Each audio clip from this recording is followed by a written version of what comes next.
Hi అండి. ఈ story నచ్చితే సబ్స్క్రైబ్ చేసుకోవచ్చు కదా ప్లీజ్. సూర్య వైపు చూస్తూ తన బుగ్గ మీద ముద్దు పెట్టింది హిందూ. మనసులో ఎప్పుడు లేనిది హిందూ ఆనందంగా ఉండటం చూసి ఆనందపడతాడు సూర్య. అలా ఇద్దరు కాసేపు సముద్ర కెరటాలతో ఆడుతూ ఉంటారు. ఆదిత్య, చాలా చలిగా ఉంది, పద లోపలికి వెళ్దాం అంటుంది హిందూ. హిందూ నువ్వేమి అనుకోనంటే చెప్పు ఆదిత్య, నా కోసం నువ్వు కాసేపు ఇక్కడే ఉండవా ప్లీజ్ హిందూ. ఎందుకో తెలీదు, ఈరోజు రాత్రి అంతా నీతో మాట్లాడాలని ఉంది. అంతేకాదు, చాలా రోజుల తర్వాత నేను ఈరోజు సంతోషంగా ఉన్నాను, అది కూడా నీ వల్లే. నాకు ఈ క్షణం నీతో గడపాలని ఉంది ఆదిత్య. ఎందుకో తెలీదు, ఎప్పుడు లేనిది నా మనసు ఇప్పుడు ఈ క్షణం నీతో ఉండాలనిపిస్తుంది. ఎందుకంటే నేను నాకన్నా ఎక్కువగా నిన్ను ప్రేమిస్తున్నాను ఆదిత్య. నువ్వు అడిగితే నేను ఎందుకు కాదంటాను ఆదిత్య. సరే అని తన చేయి పట్టుకొని అక్కడున్న రాతి మీద ఇద్దరు కూర్చొని సముద్రం చూస్తూ ఉన్నారు. గౌతమ్ ఇంట్లో మమత, ఏవండి, ఈరోజు మన ఆదిత్య పుట్టినరోజు, తనకి ఫోన్ చేసి విష్ చేశారా? నా కొడుకు పుట్టినరోజు నాకు గుర్తుండదా? విష్ చేశాను, అంతేకాదు వాడి ఇంటికి రాగానే గ్రాండ్ పార్టీ అరేంజ్ చేశాను. అంతేకాదు, ఇది చూడు. ఏంటండి ఇది? సూర్యకి ఇష్టమైన బ్రాండెడ్ వాచ్. వాడు ఎప్పటి నుండో ఈ మోడల్ కోసం చూస్తున్నాడు కానీ దొరకటం లేదు. 1 మంత్ నుండి ఇదిగో దీని మీద పని మీద ఉన్నాను. ఇప్పుడు మన చేతికి ఇచ్చింది. వాడు తొందరగా వస్తే బాగున్ను. దీని ఖరీదు సుమారు 5 కోట్లు ఉంటుందా అండి? అవును గాయత్రి, ఖరీదు ముఖ్యం కాదు మమత, వాడి ఫేస్లో వచ్చే సంతోషమే నాకు ముఖ్యం. నవ్వుతూ సరే అండి, ముందు తొందరగా భోజనం చేయండి. వడ్డించు, చాలా ఆకలిగా ఉంది. ఇంతలో ఫోన్ రావడంతో హలో చెప్పండి, ఎవరు? ఏంటి బాస్, ఎలా ఉన్నారు? బాస్ ఎవరు మీరు? ముందు ముందు నేను ఎవరో అనేది తెలుస్తుంది కానీ నీకు చిన్న ఇన్ఫర్మేషన్ ఇద్దామని కాల్ చేశాను. ఫోన్ చూస్తాడు, ప్రైవేట్ నెంబర్ అని వస్తుంది. ఎవరు నువ్వు, ఎందుకు నాకు కాల్ చేశావు? కంగారు పడకు బాస్, రేపు నీ అందమైన కోడలు లేదా అందమైన కొడుకు, ఇద్దరిలో ఎవరో ఒకరు నా చేతిలో చేస్తారు. గట్టిగా స్టాప్ ఇట్, ఎవరు నువ్వు అంటాడు గౌతమ్. కంగారు పడకు, వాళ్ళని ఏమి చంపను కానీ నీ కొడుక్కి భయం అంటే ఎలా ఉంటుందో చూపిస్తా.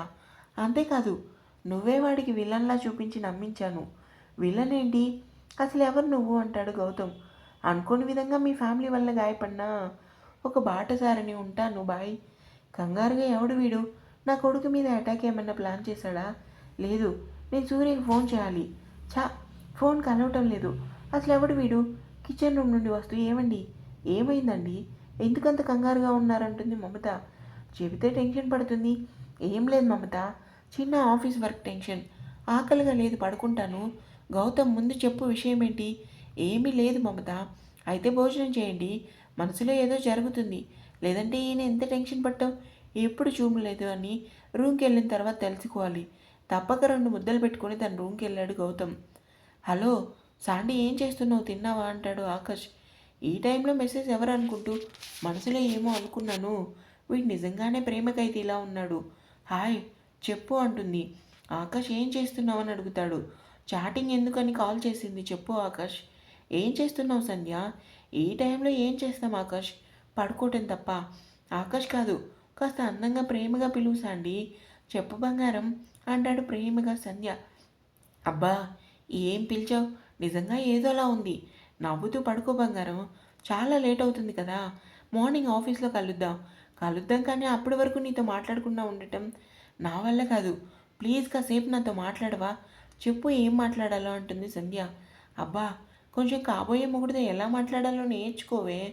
అలానే చెప్పు బంగారం, ముందు నువ్వు మా ఇంట్లో వాళ్ళకి పెళ్ళి కొప్పించు, అప్పుడే నీతో బంగారం ఇంకా ప్రేమగా మాట్లాడతాను. సరే తల్లి, ముందు కాస్త నాతో మాట్లాడు. రేపు ఉదయం కాఫీ షాప్లో కలుద్దాం, సరేనా? నీతో ఒంటరిగా మాట్లాడాలి, ఉంటాను. సరే ఆకాష్. సమయం రాత్రి 2 గంటలు. హిందూ, చలిగా ఉందా అంటాడు సూర్య. నెమ్మదిగా పైకి లేచి సూర్య ఒళ్ళో కూర్చొని, అవునా ఆదిత్య. సూర్య గట్టిగా హత్తుకొని, హిందూ ముందు లోపలికి వెళ్దాం పదా. వద్దా ఆదిత్య, ఇంకాసేపు ఉందాం. మనసులో నీతో మళ్ళీ ఇలా గడపటం మళ్ళీ ఎప్పుడు వస్తుందో ఏంటో. రాత్రి నుండి హిందీలో ఏంటి మార్పు? ఎప్పుడు నేను దగ్గరికి వెళ్ళిన టెన్షన్తో దూరంగా వెళ్తుంది. అలాంటిది ఇప్పుడు అనుకుంటూ, హిందూ నువ్వు బాగానే ఉన్నావు కదా? నేను బాగానే ఉన్నాను ఆదిత్య, ఏమైంది, ఎందుకు అలా అడిగావు? ఏమీ లేదు అని హిందూని ఎత్తుకొని ఫామ్ హౌస్కి తీసుకొని వెళ్ళాడు. కాసేపటికి ఇద్దరు ఫ్రెష్ అయ్యి బెడ్ మీద పడుకుంటారు. ఆదిత్య మీద పడుకొని చూస్తూ ఉంది. హిందూ ఏమైంది? ఎందుకు అలా ఉన్నావు? నాకన్నా ఎక్కువగా నేను నిన్ను ప్రేమిస్తున్నాను. నీకు ఏమాత్రం అర్థం కావటం లేదు. ఏంటో ఈ మనిషి అనుకుంటూ ఆలోచిస్తూ ఉంది. హిందూ కురుల్ని వెనక్కి నెడుతూ చెవిలో మెల్లగా, ఓయ్ నిన్నే, అడిగితే సమాధానం చెప్పకుండా ఏంటి అంతగా ఆలోచిస్తున్నావు? నెమ్మదిగా తన చేతిలో సూర్య గెడ్డం పట్టుకొని, ఏమీ లేదు ఆదిత్య, ఎందుకో తెలీదు రాత్రి నుండి ఎక్కువగా నీతో ఉండాలనుంది. నేనెప్పుడు నీతోనే ఉంటాను. ప్రతి క్షణం నువ్వు నాతోనే ఇలానే ప్రేమగా ఉంటావు. నిజంగా ఆదిత్య మన ఇద్దరికి ఏం కాదు కదా? ఒకవేళ నేను చనిపోతే? కోపంగా హిందూ ఫేస్ని రెండు చేతులతో పట్టుకొని, ఎందుకే ఎప్పుడు లేనిది ఇలా పిచ్చిగా మాట్లాడుతున్నావు? ఏమైంది నీ ధైర్యం, నీ తెగింపు, నీ తెలివి? రాత్రి నుండి డల్గా ఏదో డిప్రెషన్లో ఉన్నట్టు మాట్లాడుతున్నావు. చూడు, నాకు హిందూ ఎప్పుడు ధైర్యంగా ఉండి తెలివిగా ఉంటుంది. అంతేకాని ఇలా మాత్రం అసలు ఉండదు. అది కాదు ఆదిత్య, ఎందుకో తెలియదు, నా మనసంతా ఏదో జరుగుతుందని భయంగా ఉంది. ప్లీజ్ హిందూ, నువ్వు నా బలం బలహీనత కూడా. నువ్వు ఇలా డల్గా ఉంటే నాకు నిజంగా బాధగా ఉంది. కాస్త నవ్వు తల్లి, చూడాలని ఉంది. సూర్య ఎదపై వాలి చిరుకోపంతో, నాకు నవ్వు రావటం లేదు. నువ్వు నవ్వు కాసేపు.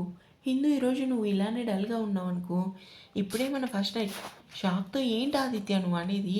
నాకు ఎంతో ఇష్టమైన ఫ్రాక్ వేసుకున్నావు, నాకు నచ్చినట్టు రెడీ అవుతున్నావు. నీకు తెలుసా నాకు ఎంత కష్టంగా ఉందో? నన్ను నేను చాలా కంట్రోల్ చేసుకొని, నువ్వు ఇంకా అందంగా రెడీ అయితే ఈసారి నా వల్ల కాదు. సూర్య పెదవుల మీద చేయి వేసి, ప్లీజ్ ఇంకా ఆపు. కొంచెం కూడా సిగ్గులేదా నీకు? నా పెళ్ళం నా దగ్గర సిగ్గెందుకు? ఏంటి చూడు, నేను ఎవరితో ఎలా ఉన్నా నీ దగ్గర మాత్రం నాలానే ఉంటాను. ఏమో అనుకున్నాను పెద్ద రౌడీ పోలీసువి నువ్వు అంటుంది ఇందు. రౌడీ పోలీస్ పెళ్ళాం ఎప్పుడూ నాకు దగ్గర అవుతుంది అంటాడు సూర్య. ఈ ఎప్పుడో దగ్గరైంది, కాకపోతే ఈ పోలీస్కి కొంచెం బుర్ర లేదు. ఏంటి నాకు బుర్ర లేదంటున్నావు అంటాడు సూర్య. అవును, నీకు నిజంగానే బుర్ర లేదు. నా మనసు ఎప్పుడో నీకు దగ్గరైంది, నువ్వు ఇంకా దగ్గర అవ్వాలని మాట్లాడుతున్నావు. ఊసి నా దగ్గర పుచ్చి, నేను అనేది అది కాదు. ఇద్దరం కాస్త ముగ్గురు అవుదామని చాలా ఆశలు ఉన్నాయి సార్కి. ముందు పడుకోండి. ఎప్పుడు లేనిది హిందూ తన మనసులో ఉన్న మాటలు, అది కూడా తను మాట్లాడుతూ ఉంటే సంతోషం అనిపించింది. నువ్వు నిజంగా నన్ను చాలా ప్రేమిస్తున్నావు హిందూ అనుకుంటూ, అదే జరిగేంత వరకు అయినా ఒక ముద్దు ఇవ్వు హిందూ, ఇప్పుడేగా తీసుకొని ఎంజాయ్ చేసావు అంటుంది హిందూ. నిన్ను ఇలా కాదే అని బుగ్గ మీద గట్టిగా ముద్దు పెట్టి ఇద్దరం సరదాగా మాట్లాడుతూ నిద్రలోకి జారుకున్నారు. ఉదయం అవుతుంది. గౌతమ్ ఇంట్లో రాత్రంతా నిద్రపోకుండా రూమ్లో అటు ఇటు తిరుగుతూ రాత్రి మాట్లాడిన మాటలు తలుచుకుంటూ కంగారుగా మళ్ళీ సూర్య కాల్ చేస్తాడు. నెమ్మదిగా ఫోన్ చూడకుండా లిఫ్ట్ చేసి, హలో రే నాన్న, నువ్వు బాగానే ఉన్నావు కదా? కోపం తమాయించుకొని, ఏమైంది నాన్న ఇప్పుడు కాల్ చేశారు? ఏమీ లేదురా, ముందు నువ్వు జాగ్రత్తగా ఇంటికి వచ్చేయి. ఎందుకో తెలీదు, నువ్వు అక్కడ ఉండటం మంచిది కాదు. వచ్చేయరా. ఎందుకలా మాట్లాడుతున్నావు నాన్న? ఫోన్ కాల్ కోసం చెప్తాడు. అనుమానంగా, నాన్న ఏంటి కొత్తగా ఇలా మాట్లాడుతున్నాడు, మళ్ళీ మోసం చేయడానికా అనుకుంటూ, నువ్వు కంగారు పడకు నాన్న, నేను జాగ్రత్తగానే ఉంటాను. నెమ్మదిగా కళ్ళను తెరిచి, ఏమైంది ఆదిత్య, ఏంటి అంతగా ఆలోచిస్తున్నావు? గౌతమ్ కోసం చెప్తాడు సూర్య. కాసేపు ఆలోచించి, ఆదిత్య ఎందుకో తెలియదు కానీ ఆ రౌడీ పంపిన వీడియో మళ్ళీ సరిగా చూడు అంటుంది హిందూ. ఏమైంది హిందూ? ఎందుకో తెలియదు ఆదిత్య, నాకెక్కడో అనుమానంగా ఉంది. సరే అనే వీడియో చూస్తాడు హిందూ. ఏమైంది ఆదిత్య? ఇదైతే నాన్న కాదు అంటే ఏంటి ఆదిత్య నువ్వు చెప్పేది? హిందూ, ఆ వీడియో సరిగా చూడు. నాన్న కుడి చేతి మీద ఉన్న పచ్చబొట్టు ఇక్కడ ఎడం చేతి మీద ఉంది. కాసేపటికి ఆలోచించి, అంటే ఈ హత్యకి మామయ్యకి ఎటువంటి సంబంధం లేదు. మరి ఆ రోజు రాత్రి ఫోన్లో గౌతమ్ మావయ్య వాయిస్ మార్చి మాట్లాడారా అనుకుంటూ, ఆదిత్య నువ్వు చెప్పింది కరెక్టే. హిందూ, నేను చేయాల్సింది ముందు సైకో కిల్లర్ సుధీర్ని పట్టుకోవాలి. అప్పుడే ఆ ముసుగులో ఉన్నది ఎవరు అనేది తెలుస్తుంది. అవునా ఆదిత్య, మరి ఆ రౌడీ ఎందుకు నీతో మన ఫ్యామిలీ వాళ్ళు అని చెప్పాడు? హిందూ, ఇదంతా ఎవరో కావాలని చేస్తున్నారు. అది కూడా తెలివిగా. నాకు తెలిసి ఈరోజు నువ్వు మాటలు విన్నది బహుశా నాన్నవి కాదు. నాన్నలా ఎవరో వాయిస్ మార్చి మాట్లాడి మన ఇద్దరిని కన్ఫ్యూజ్ చేశారు. మరి ఇప్పుడు ఏం చేద్దాం ఆదిత్య? ఆలోచిస్తూ ఉండగా ఇంతలో ఫోన్ రింగ్ అవుతుంది. హలో. హలో బాస్, ఎలా ఉన్నావు? చాలా రోజుల తర్వాత నీతో మాట్లాడుతున్నా అంటాడు అతను నవ్వుతూ. హాయ్ సుధీర్, ఏంటి మళ్ళీ నాతోనే పెట్టుకున్నావు? నీ చావు తొందరలోనే నా చేతిలో. చూడు హ్యాండ్సమ్, ఇప్పటికే చాలా తెలివిగా ఆలోచించి మీ నాన్నని బుక్ చేశాను. నిన్ను నమ్మించి ఆ వీడియో చూపించాను, కానీ పచ్చబొట్టుతో నువ్వు కనిపెట్టావు. చుట్టూ ఫామ్ హౌస్ అంతా చూస్తాడు సూర్య. కంగారపడకు బాస్, నా మనసులో ఎవరు నిన్ను ఫాలో చేయడం లేదు. నీ మైండ్ పవర్ తెలిసే నీతో నేను మాట్లాడుతున్నా. పాపం అనవసరంగా నిన్ను రాత్రంతా ఏడిపించాను. నువ్వు మీ నాన్న హంతకుడు అనుకున్నావు, కానీ అది నేను చేసిన పని. అంతేకాదు, Hindu, I mean me wife విన్న మాటలు కూడా. అది నువ్వు చేసిన పని. నీ మనిషి దొంగచాటుగా పంపి అలా మాట్లాడేలా చేసి మమ్మల్ని ఇలా తప్పుదారి పట్టించావు అంటాడు సూర్య. అవును బాస్, ఇట్ జస్ట్ షాంపిల్ మాత్రమే. ఇంకా షాక్ ఉంది నీకు, అది కూడా నీ వైఫ్కి. నవ్వుతూ ఇప్పటి వరకు నేను నీ మీద ఫోకస్ చేయలేదు. ఆట నువ్వు మొదలుపెట్టావు, ముగింపు నేను ఇస్తాను. నాతో ఆట చాలా ప్రమాదకరం అని తెలిసి కూడా నువ్వు పెట్టుకున్నావు. నీ ధైర్యం చూస్తుంటే నాకు ముచ్చటేస్తుంది అంటాడు సూర్య. అప్పుడు నేను నీ దెబ్బని రుచి చూశాను. ఒక రకంగా చావు వరకు వెళ్ళాను. నీ కోపం చూసి కమిషన్ను సస్పెండ్ చేశారు. అదే టైం చూసుకుంటూ నువ్వు ఇంకా సస్పెండ్ అయ్యి రాకపోయేసరికి నేను తప్పించుకున్నా. నవ్వుతూ నువ్వెందుకు కోమల్ని చంపడంలో చేతులు కలిపావో నాకు తెలుసు. ఇంకో విషయం, నీ వెనుకున్న అసలైన మనిషి వాడికి చెప్పు. జాగ్రత్తగా నేను వచ్చే వరకు బ్రతికుండమని. ఎందుకంటే వాడి చేవు నా చేతుల్లోనే. సరే హ్యాండ్సమ్, చాలా రోజుల తర్వాత నీతో మాట్లాడుతుంటే నిజంగా భలే ఉంది. ఎందుకంటే నాకు సరైన మొగుడివి నువ్వే కదా. థ్యాంక్స్ హ్యాండ్సమ్, ఉంటాను. ఈరోజు షాక్ మర్చిపోకు. సూర్య కాల్ కట్ చేసి ఆలోచిస్తూ హిందూ వైపు చూశాడు. హిందూ అలా చూస్తూ ఉంది. ఏమైంది హిందూ, ఎందుకు అలా చూస్తున్నావు? మన ఇంట్లోకి రౌడీ వచ్చాడంటే దాని అర్థం హిందూవాడు ఎలా వచ్చాడు అనేది కదా నీ డౌటు. నువ్వు నిషా గొడవ పడుతుంటే నిషా భయంగా కంగారుగా మాట్లాడింది. అంతేకాదు, ఏదో నిజం మన దగ్గర దాచిపెట్టింది. నాకు తెలిసి ఈ సుధీర్ నిషా వీక్నెస్ని అడ్డు పెట్టుకుని నిషాని భయపెట్టి అలా మన ఇంటికి రప్పించాడు. హిందూ, మనసులో ఈ సుధీర్ ఎవడో తెలియదు, కానీ ఇదంతా చేస్తుంది అంతా నడిపించి తెర వెనుక దాక్కుంటుంది ఎవరో. ముందు బయటికి రావాలి. అయితే ఆదిత్య, ఇప్పటి నుంచి మనం చాలా జాగ్రత్తగా తెలివిగా ఆలోచించాలి. సుధీర్ని పట్టుకోవాలి. మనసులో నా గురించి అన్నీ తెలిసి సుధీర్ అలా చేస్తున్నాడంటే కేవలం డబ్బు కోసమే. ముందు ఈ కథంతా నడిపిస్తుంది ఎవరో తెలుసుకొని తీరాలి. ముందు నేను ఇండియా వెళ్ళాలి. అవును హిందూ, నువ్వు చెప్పింది కరెక్ట్. మనం చాలా అలర్ట్గా ఉండాలి. ఆలోచిస్తూ అనవసరంగా నాన్న కోసం తప్పుగా అనుకున్నాను. అవును ఆదిత్య, మన ఇద్దరి మైండ్ సెట్ కూడా మామయ్యని నమ్మించేలా చేశాడంటే వాడు ఎంతో తెలివైనవాడు. మనసులో నన్ను క్షమించు నాన్న, నిన్ను తప్పుగా అనుకున్నాను. అవును హిందూ, సరే నువ్వు కూడా నీ పని మీద ఉండు. ఆదిత్య మాట అర్థమై నవ్వుకొని, ఆదిత్య మనం ఇండియా వెళ్ళిన తర్వాత ఒకసారి ఇంట్లో అందరి ఫోన్ కాళ్ళు కావాలి. నాకు ముఖ్యంగా నిషాద్ కావాలి. సూర్య, సరే హిందూ, ముందు ఫ్రెష్ అవ్వు. మనసులో అసలు కోమలి పోస్ట్మార్టం రిపోర్ట్లో ఏదో గజిబిజి జరుగుతుంది. ముందు అక్కడి నుండి మొదలు పెట్టాలి అనుకుంటాడు. ఏవండి, హిందూ ఒకసారి కనిపిస్తే చాలండి, తనతో చాలా మాట్లాడాలనుంది.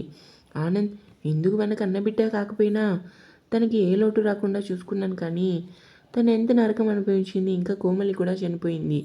బాధపడకండి, ముందు మనం ఇక్కడి నుండి బయటికి వెళ్ళాలి, లేదంటే హిందూ ప్రాణాలు కూడా తీస్తాడు వాడు. కరెక్ట్గా చెప్పారు, ఈరోజు మీ హిందూ ప్రాణాలు కూడా పైకి వెళ్ళిపోతాయి అంటాడు సుధీర్. ఆనంద్ నవ్వుతూ, ఎవరి గురించి ఎవరి దగ్గర మాట్లాడుతున్నావు? అక్కడ ఉన్నది హిందూ ఆదిత్య భరద్వాజ్. నువ్వు ఏ పని చేసినా ఫెయిల్ అవుతుంది. ఎందుకంటే నీ గురించి సూర్య హిందూ వేట మొదలుపెట్టారు. నీ ధైర్యం చూస్తుంటే భలే ఉంది. నాకు నువ్వే ఇలా ఉన్నావంటే ఇక నీ కూతురు ఎలా ఉంటుందో చూడాలి. చెప్పాను కదా ఆడపులి అని. హిందూ చేతిలో నీ చావు తప్పనిసరి. అది చూద్దాం, ఈరోజు తెలిసిపోతుంది కదా. ముందు భోజనం తినండి. మీ గారాల కూతురు హిందూ చావు కబురు విని ఏడవటానికి ఓపిక కావాలి కదా. నవ్వుతూ ఏవండి, తినండి. ఈరోజు హిందూ చావలేదన్న కబురు వీడికి చెప్పడానికి మనకు ఓపిక ఉండాలి కదా. అవును సుభద్ర, పద భోజనం చేద్దాం. మీ పిచ్చి మాటలు నిజం కాదు అని ఈరోజు తెలుస్తుంది. తినండి, ఏడవటానికి ఓపిక ఉండాలని అక్కడి నుండి బయటికి వెళ్ళాడు. ఫారెన్లో సమయం రాత్రి 9 గంటలు. హిందూ నా షర్ట్ ఏది కనిపించడం లేదు అంటాడు సూర్య. అబ్బా ఆదిత్య, అదిగో అని సూర్య వైపు చూసి షాక్ అయింది. నడుంకి టవల్ కట్టుకుని హెయిర్ చేతిలో తుడుచుకుంటూ, 6 అడుగుల అందగాడి చూడు చక్కని అందం. అలాంటిది ఇలా టవల్ కట్టుకుని కనిపిస్తే ఎందుకు షాక్ అవ్వదు? నువ్వేంటి ఇంకా రెడీ అవ్వలేదు? తననే చూస్తూ అవుతాను అన్నట్టు తల ఊపుతుంది. అమ్మాయి గారు ఏదో లోకంలో ఉన్నట్టున్నారు, డిస్టర్బ్ చేద్దాం. నెమ్మదిగా హిందూని తన వైపు తీసుకొని చెప్పు, ఆనందంగా ఉన్నావా? షాక్తో తేరుకొని, ఆదిత్య వదిలి, నేను రెడీ అవ్వాలి. సైట్ కొడుతున్నావు కదా, తప్పులేదు. నా అందం చూసి టెంప్ట్ అవడం అది కామన్. మనసులో అనవసరంగా బుక్ అయ్యాను. ఇప్పుడు మళ్ళీ ఏం చేస్తాడో. నువ్వు మరీ అంతలా చూడకే. గుండెల మీద చేయి పెట్టుకుని ఏదోలా ఉంది. ముందు వదిలి ఆదిత్య, నేను రెడీ అవ్వాలి. నెమ్మదిగా హిందూని గట్టిగా పట్టుకొని గోడ కానించి, ఇప్పుడు నువ్వు దగ్గరను బాగా చూసుకో, వదులు అన్నట్టు సూర్యని కొడుతూ నెమ్మదిగా సూర్యని వెనక్కి నెట్టింది. రెడీ అవుతూ కమిషనర్తో ఫోన్ మాట్లాడుతూ బయట లాన్లోకి వెళ్తాడు. రెడీ అవుతూ, ఏంటో ఈ ఆదిత్య ఇలాంటి డ్రెస్ వేసుకోమని ఇచ్చాడు, అది చాలా ఇబ్బందిగా ఉంది, పైగా జాకెట్ కూడా ఎలా ఉందో అనుకుంటూ రెడీ అయింది. ఫోన్ మాట్లాడడం కట్ చేసి లోపలికి వచ్చి హిందూని చూసి షాక్ అవుతాడు. చీరలా ఉన్న మోడర్న్ రెడ్ కలర్ శారీ, అది చేతిలో ఉన్న ఫోన్ కింద పడేసి హిందూ వైపు నెమ్మదిగా అడుగులేశాడు. సూర్య రావటం గమనించి వెనక్కి తిరిగి, ఏమైంది ఆదిత్య? చాలా అంటే చాలా అందంగా ఉన్నావు. Looking is beautiful. అవునా అంటూ సూర్య 2 కాళ్ళ మీద నుంచుని షర్ట్ బటన్లు పెడుతూ నీ సెలెక్షన్ కదా బాగుంటుంది. నవ్వుతూ అవునా? అయితే ఇద్దరం కలిసి ముగ్గురు అవుదాం. ఇష్ అంటూ పెదవుల మీద చేయి వేసి అవుదాం ఇంకా టైం ఉంది. సరే ఇప్పుడు నువ్వు నన్ను వదలకపోతే ఇప్పుడు టైం మర్చిపోయి నేను ఆ పని మీద ఉంటాను. రౌడీ పోలీస్వి నువ్వు. నవ్వుతూ పద టైం అవుతుందని ఇద్దరు పబ్కి వెళ్తారు. ఫారెన్ వాళ్ళు లోపలికి రండి సూర్య, ఎంజాయ్ ద పార్టీ అంటూ మాట్లాడుతూ ఉంటారు. అన్కంఫర్టబుల్గా ఫీల్ అవుతూ సూర్య చేతిని పట్టుకుని ఉంది ఇందు. ఇందు పరిస్థితి అర్థం చేసుకొని ఒక టేబుల్ దగ్గర కూర్చుంటారు ఇద్దరు. ఆదిత్య నువ్వు ఎంజాయ్ చేయి, వాళ్ళు నీకోసమే కదా ఎదురు చూస్తున్నారు అంటుంది ఇందు. నీకంటే ఏది నాకు ముఖ్యం కాదు, పద ఇద్దరం కలిసి డ్యాన్స్ చేద్దాం. బాక్సింగ్ కాంపిటీషన్లో పబ్ డ్యాన్స్ గుర్తొచ్చి నవ్వుతూ ఇద్దరు కలిసి డ్యాన్స్ చేస్తారు. ఇందుని చూస్తూ జన్మంతా నాతో ఇలానే ఉంటావా? డాన్స్ చేస్తూ ఎన్ని జన్మలకైనా నీతోనే ఉంటాను ఆదిత్య. నవ్వుతూ ఇందుని హక్ చేసుకొని డాన్స్ స్టేజ్ మీద నుంచి కిందికి దిగి టేబుల్ దగ్గర కూర్చొని ఉంటారు. రే టేబుల్ నెంబర్ 6 ఉన్నారు కదా, వాళ్ళ జ్యూస్లో ఈ మందు కలిపి ఒక గ్లాస్లో ఇమ్మని చెప్పారు. ముందు నువ్వు ఇచ్చేసిరా.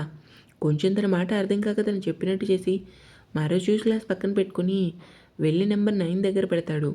వీడు ఏది తిన్నగా చేయడు కర్మ. పర్వాలేదు అందరూ డ్రింక్ చేసేవాళ్ళే కదా అనుకుంటూ తన పని తాను చేసుకుంటాడు బేరర్. ఇందు చేయి పట్టుకొని తన టేబుల్ 9 దగ్గర కూర్చుని ఇద్దరు జ్యూస్ తాగుతారు. డ్రింక్ కలిపిన జ్యూస్ తాగుతుంది. కాసేపటికి ఇంటికి వెళ్దాం ఆదిత్య, పద అని ఇద్దరు బయటకు వచ్చి కారులో కూర్చున్నారు. మనసులో ఏమైంది, నాకు ఉన్న పలంగా మనసంతా ఏదో తెలియని కంగారు మొదలైంది అనుకుంటూ కార్ డ్రైవింగ్ సీట్లో కూర్చొని ఇందు వైపు చూశాడు. ఆదిత్య వెళ్దామా అంటుంది. ఇంతలో ఒక పెద్ద వ్యాన్ అలాంటిది దూసుకొని వస్తుంది. మనసులో మరీ అంత ఫాస్ట్గా వస్తుందంటే ఇది సుధీర్ పని అనుకుంటూ వెంటనే తన బ్యాక్ సైడ్ ఉన్న గన్ తీసి ఆ వ్యాన్ టైర్ల దగ్గర కాల్చాడు. అంతే క్షణంలో అది పైకి ఎగిరి సూర్య కారు మీద వెనక్కి పడింది. షాక్తో చూస్తూ సూర్య చేతిని గట్టిగా పట్టుకుంది ఇందు. ఇందు ఏం కాలేదు కదా భయపడకని కార్ డ్రైవింగ్ చేస్తూ ఉన్నాడు. ఆదిత్య ఎందుకో తెలీదు, ఏదో తెలియని కంగారు ఉంది నాకు, కొంచెం మత్తుగా. మనసులో నాకు అలానే ఉందనుకుంటూ ఇందు నువ్వు ధైర్యంగా ఉండు, నేనున్నా కదా. డ్రింక్ ఎక్కెక్కి ఆదిత్య నువ్వు భలే ఉన్నావు, ఇంకా నీ ముక్కు చూడు ఎంత అందంగా ఉందో అంటుంది. ఎప్పుడు లేనిది హిందూ కొత్తగా మాట్లాడుతుంది. కొంపదీసి డ్రింక్ అని ఓ గాడ్ అనుకుంటూ ఇందు వైపు చూశాడు. ఓయ్ మాట్లాడు, నిన్నే అందంగా ఉంటావని పొగరు కదా. ఎందుకు కామ్గా ఉండు. ఇష్ అంటూ సూర్య పెదవుల మీద చేయి వేసి ఎందుకు మాట్లాడకుండా ఉండాలి, ముందు కారు ఆపు, లేదంటే నేను ఇక్కడ నుండి కార్ డోర్ ఓపెన్ చేసి దూకేస్తా, అర్థమైందా? నీకు బాగా ఎక్కువైంది. ఓయ్ రౌడీ పోలీస్, నేను ఎందుకు అందంగా ఉన్నానో చెప్పు. హిందూ మాటకి నవ్వుతూ చాలా అందంగా ఉన్నావు, నువ్వు చెప్పాల్సిన అవసరం లేదు, అయినో నేను చాలా అందంగా ఉంటా. సూర్య నవ్వుకొని కాసేపు సైలెంట్గా ఉండిందు. నీకు తెలుసా రౌడీ పోలీస్, నేను ఒక అనాథని. సడన్ బ్రేక్ వేసి హిందూ వైపు చూశాడు. నిజం రౌడీ, నేను అనాథని, అంతేకాదు నిన్ను నేను ఎంతగా ప్రేమించానో తెలుసా. హిందూ అనాథ ఎప్పుడు నాకు చెప్పలేదనుకుంటూ కంటి నిండా నీళ్ళతో హిందూ వైపు చూశాడు. నేను నిన్ను చాలానే అంటే చాలా ప్రేమించాను. నీకు తెలుసా, నీ వల్లే నాకు దెబ్బ కూడా తగిలింది. బాధగా నా వల్ల నీకు దెబ్బలు తగలడం ఏంటిందు. అవును రౌడీ అని తన రెడ్ కలర్ జాకెట్ని గుండెల దగ్గర కొంచెం జరిపి నీ వల్లే నాకు ఇక్కడ 10 కుట్లు వేశారు. కంటిని నిండి నీళ్లు కారుస్తూ హిందూ గుండెల మీద ఉన్న గాయం మచ్చ చూసి ఇదెప్పుడు తగిలింది హిందూ, అది కూడా నా వల్ల. నీకు గుర్తుందా రౌడీ, ఆ రోజు నువ్వు కేరళ వచ్చినప్పుడు నిన్ను సేవ్ చేసినప్పుడు ఇది నాకు తగిలింది. అంటే నన్ను కాపాడింది. అంటే ఆ రోజు నువ్వు నన్ను కాపాడావా? అవును రౌడీ, అందుకే తగిలింది. అంతే ఆ రోజు నేను ముద్దు కూడా పెట్టాను. షాక్గా ముద్దు పెట్టడం ఏంటి, నిన్ను సేవ్ చేయడానికి నాకు ఆ రోజు ఆధారే కనిపించింది, అందుకే నీకు ముద్దు పెట్టాను. మనసులో నేను ముద్దు పెడితే గంట వరకు షాక్ నుంచి బయటికి రాదు, అలాంటిది నాకు ముద్దు పెట్టడం ఏంటి. ఇందు ఏంటి నువ్వు చెప్పేది? మత్తుగా హో గాడ్, ఈ పోలీస్కి అంతా అర్థమయ్యేలా చెప్తే కానీ ఈ మట్టి బుర్రకు అర్థం కాదు. ఇందు మాటకి నవ్వుకొని ఇందు వైపు చూశాడు. ఆ రోజు ఇదిగో అని తన చీర కొంగుని కళ్ళకు గంతులు కట్టి చూడగానే అంటూ సూర్య ఫేస్ని చేతుల్లో తడుముతూ పెదవుల దగ్గర గట్టిగా ముద్దు పెట్టింది. సూర్య అయితే షాక్తో చూస్తూ ఉంటాడు. చీర కొంగుని విప్పి ఇలానే పెట్టాను, నీకు అంత హెల్ప్ చేశాను తెలుసా. నేనంటే అంత ఇష్టమా నీకు? ఇష్టం కాదత్య, పిచ్చి. ఎందుకంటే నువ్వు నా కలలు రాకుమారుడివి. హిందూ ఏమన్నావు మళ్ళీ చెప్పు. You are my dream boy rowdy అంటుంది హిందూ. ఆనందానికి అవధులు లేవు. గట్టిగా హిందూని హగ్ చేసుకున్నాడు. ఏయ్ ఊపిరాటం లేదు, వదులు. నెమ్మదిగా హిందూని వదిలి చెప్పు ఇంకేమి ఇష్టమో నాలో. నువ్వు నవ్వుతుంటే నీ బుగ్గన పడే సొట్ట, అదంటే చాలా ఇష్టం నాకు. అవునా, ఇంకేంటి? రే ఈడియట్, ఐ లవ్ యూ రా అంటుంది మత్తుగా. షాక్తో ప్లీజ్ ఇంకోసారి మళ్ళీ చెప్పవా. ఈడియట్ ఐ లవ్ యూ రా అంటుంది. రోజు నన్ను ఇలానే పిలుస్తావా? ఆ పిలుస్తానులే అంటూ నెమ్మదిగా సూర్య భుజంపై నిద్రపోయింది. ఇందు తల్లి మృతి ఈరోజు నిజంగా నాకు చాలా సంతోషంగా ఉంది బంగారం అంటూ కార్ డ్రైవింగ్ చేస్తాడు. ఇంకా ఉంది.